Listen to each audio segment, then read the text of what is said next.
Hi, good evening. My name is Tope Taiwo, and I'll be speaking on effective communication.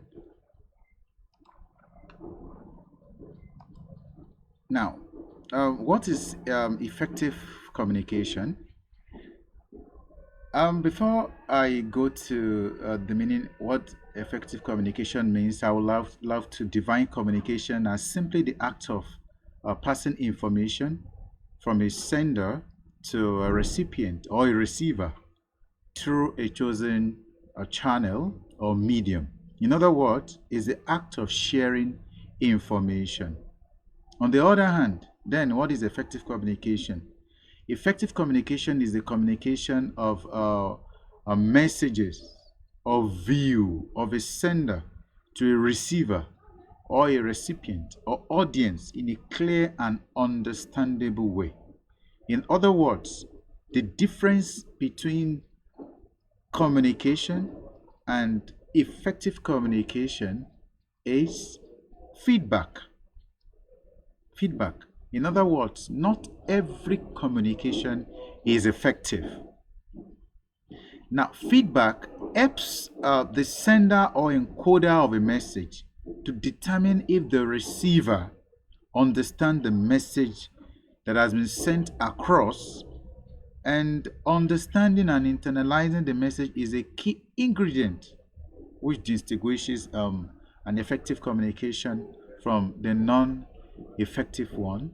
It is important to state that animals too communicate.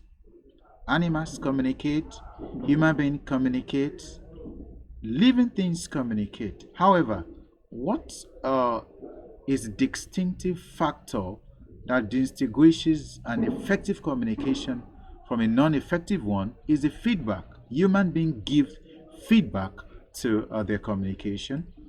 So the next is, let's look at the communication chain.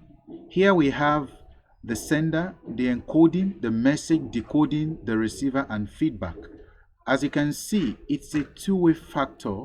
When an encoder encodes the message, the encoder now will now determine a channel through which he is to send a message across to a receiver. The receiver at the same time must give feedback to the sender. This feedback shows that the receiver understood the message that has been sent across. So, in other words, communication is a two-way factor. Now, the next thing is the key concept in communication. As you can see, we have the sender, we have the receiver or the recipient, we have the message, we have the medium, and we have the feedback. In fact, feedback is key when you talk of effective communication. The sender is the person who encodes the message, is also an encoder or the source. The receiver is the audience, the decoder, or you can also refer to it as a destination. The message now could be either in a spoken or a written form.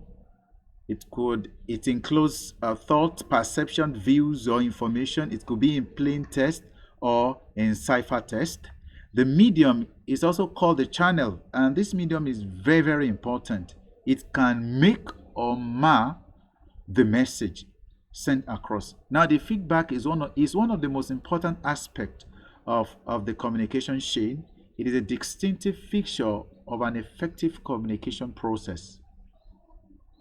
Now, we look at the attributes of effective communication. These include the message in an effective communication must be complete.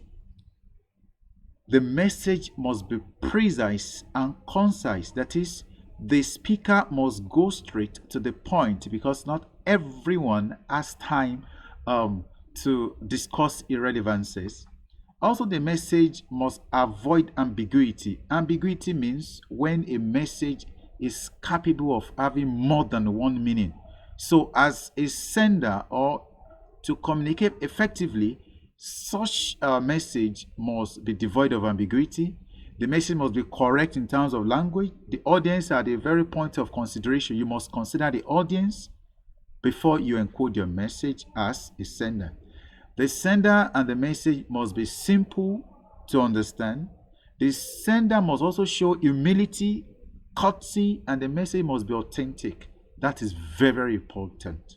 The message must be authentic. Now, the skills required in effective communication involve active listening, emotional stability, employment non-verbal cues on the part of the sender.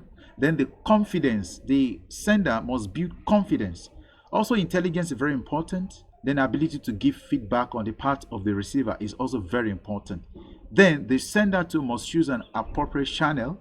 The receiver also must choose an appropriate channel to give the feedback. Now, lastly, the barriers to effective communication involve stress, ambiguous message, as I aforementioned initially, inappropriate channel, distraction, and so on. Thank you for watching. Thank you.